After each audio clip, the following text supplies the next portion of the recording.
எல்லாம் சொல்லுங்க, by action. எல்லாம் சொல்லுங்க, செயல்களினாலே விசுவாசம் வளருகிறது.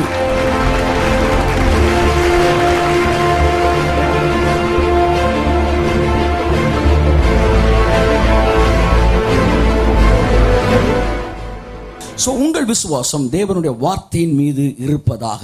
உங்களுக்கு ஏதாச்சும் ஒரு வாக்குத்தத்தத்தை தேவன் கொடுத்திருந்தார்னா உங்கள் வாழ்நாளின் முழு மூச்சும் அதை அவர் செய்து முடிப்பார் என்று விசுவாசியுங்கள்.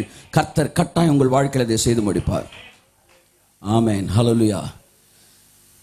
கொஞ்ச நேரம் அந்நிய பாஷை பேசுவது நம்ம கொடுக்கப்பட்ட வேலை அல்ல. புதிய ஏற்பாட்டில் ஒரு மிகப்பெரிய வேலை நம்ம கொடுக்கப்பட்டிருக்கு. அந்த வேலை என்னன்னா 24 மணி நேரமும் தியானிப்பது. 24 hours தேவன் சொன்னதை நினைக்கிறது. அப்படி நினைக்கிற மனுஷன் செய்யறதெல்லாம் வாய்க்குவான். கைத்தட்டுங்க ஒருத்தவருக்கு. தியானிக்கிறவன் எல்லாம் சொல்லுங்க. அந்த அந்த அதிகாரத்தில் ஜெபம்ன்ற வார்த்தையே இல்லை. இல்லை, ஜெபத்துக்கு எதிரி கிடையாது. நான் ஜெபம்ன்ற வார்த்தை இல்லை, ஆனால் அவன் செய்யறதெல்லாம் வாய்க்குமா. செய்யறதெல்லாம் வாய்க்குமா, ஆனால் ஜெபம்ன்ற வார்த்தை அதில் இல்லை. என் அன்புக்குரியவர்களே, யார் செய்யறது வாய்க்கும்? இரவும் பகலும் ஒரு வார்த்தையை தியானிக்கிற மனுஷன் செய்யறதெல்லாம் வாய்க்கும். என்ன தியானிக்கிறீங்க?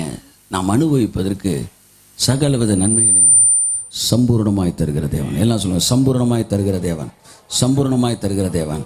So by meditation you will be prospered. By practice it will be prospered. Hallelujah. விசுவாசம் என்பது செயல்படுத்தாத வரைக்கும் அது விசுவாசமே அல்ல.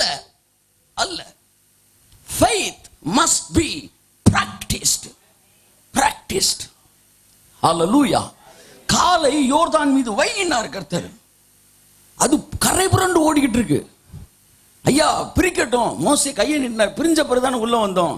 இங்க நீ உள்ள போன பிறகுதான் பிரியவே போகுதுனாரு. பிரியட்டும் காலை வைக்கிறேன் அல்ல, காலை வைக்கும் போதுதான் அது புரிகிறது. கரங்களை தட்டி கர்த்தருக்கு நன்றி சொல்லுவோம். என்ன சொல்ல வரேன், ஒரு மனுஷன் ஒரு டாக்டர்கிட்ட போயிட்டு வந்தவன் முடிக்கிறேன். இதோட விசுவாசம் எப்போ வளருதுன்னு சொல்றேன். போயிட்டு வந்த உடனே காய்ச்சல் போல 2 நாளா. டாக்டர் சொன்னா இந்த மாத்திரையை காலையில் ஒன்று, மதியம் ஒன்று, சாயந்தரம் ஒன்று சாப்பிட்டுங்க தம்பி அப்படின்னு சொல்லி கொடுத்துருக்காரு. என் வீட்டில் ஒன்று கையில் அந்த மாத்திரையை கையில் வச்சுட்டு, இதை காலை ஒரு விசை, மதியம் ஒரு விசை, நைட் ஒரு விசை சாப்பிட்டால் நான் சுகமாயிருவேன். காலையில் ஒரு தடவை, மதியம் ஒரு தடவை, நைட்டு தடவை சாப்பிட்டா சுகமாயிருவேன். காலையில் ஒரு தடவை, மதியம் ஒரு தடவை, நைட்டு ஒரு சாப்பிட்டா சோமாயிருவேன் சொல்லிட்டே இருந்திருக்கேன் 2 நாளா. ஆனால் காய்ச்சலாகவே இருந்திருக்கு. இன்னொருத்தர் வந்திருக்காரு. என்னப்பா டாக்டரை பார்த்த என்ன சாம சார் மாத்திரை கொடுத்தாரு. நல்ல மாத்திரை தான். என்ன சொன்னார்? காலையில் ஒரு தடவை, மதியம் ஒரு தடவை, நைட்டு ஒரு தடவை சாப்பிட்டு சார் சோமாயிருவேன்னாரு. அப்போ நீ என்ன செஞ்சு? ஆமாம், காலையில் ஒரு தடவை, நைட்டு ஒரு தடவை. நானும் அறிக்கை செய்கிறேன் சார். காலையில் ஒரு தடவை, நைட்டு ஒரு தடவை, மதியம் ஒரு தடவை சாப்பிட்டா சோமாயிருவேன். சொல்லிக்கிட்டே இருந்தால் நடக்காதுரா. வாயை திறந்து மாத்திரையை போடு. Hallelujah. That is what action. எல்லாம் சொல்லுங்க, பை ஆக்ஷன். எல்லாம் சொல்லுங்க, செயல்களினாலே விசுவாசம் வளருகிறது.